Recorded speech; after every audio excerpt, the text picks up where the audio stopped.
Assalamu alaikum, dear brothers and sisters. I welcome you once again to Dawah series where we aim to address the top 50 questions. Let's look at the last question in this series, question number 50. What is the meaning of jihad? Jihad is a term often misunderstood and associated with violent radical militants. The Arabic word is frequently mistranslated as holy war, although there is no such thing in Islam. Holy war is something undertaken to forcibly subject others to certain religious doctrines.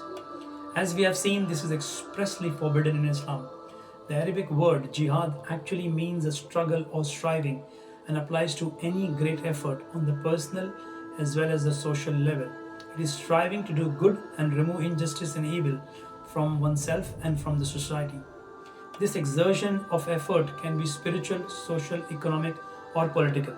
For example, one of the highest levels of jihad is to stand before a tyrant and speak a word of justice. Restraining the self from wrongdoing is also a form of jihad. It is a broad Islamic concept that includes opposing evil inclinations within the self, opposing injustice by peaceful means, the exertion of effort to improve the quality of life in society, as well as the striving of military forces on a battlefield in defense of the community or of peoples oppressed. Jihad is not synonymous with war, as that is only one possible aspect of the term, and it certainly does not include terrorism. Indeed, the concept of jihad is one of life, and it is vast, not limited only to armed conflict. One finds in the Quran mention of jihad by means of the Quran meaning invitation to truth using the best arguments, presentation of evidence, and classification.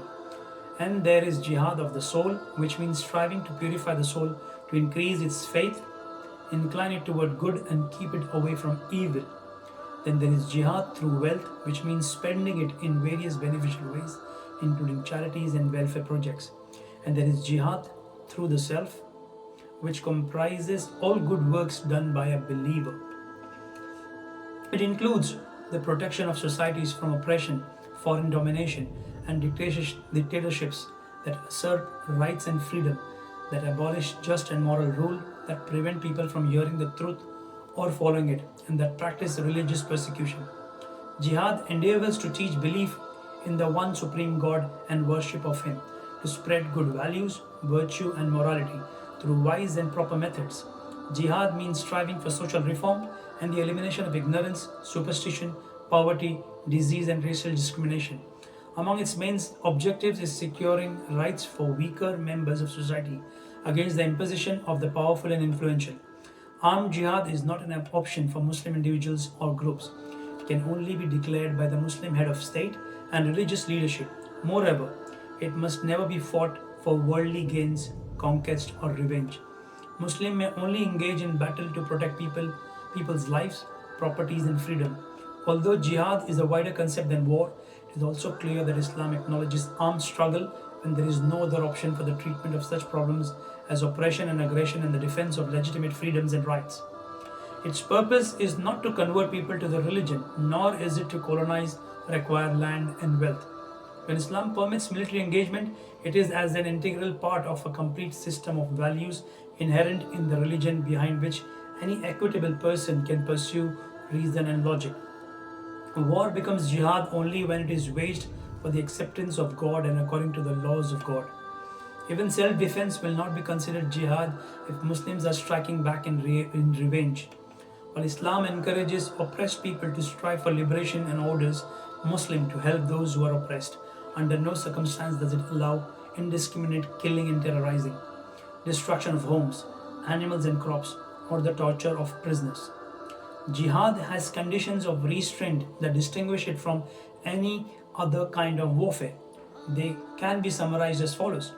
Muslim may not begin hostilities. They must strive for peace as much as possible. All treaties and agreements must be observed as long as the enemy continues to observe them. Muslims must fight only those who fight against them. Non-combatants are not to be harmed at any cost. Weapons of mass destruction must never be used, and collective punishment is strictly prohibited. Hostilities should be ended as soon as the other party is inclined to peace. Throughout their history, Muslims have entered battles and armed conflicts under these terms only. If the situation is different today, it is only because these Islamic principles are not being observed.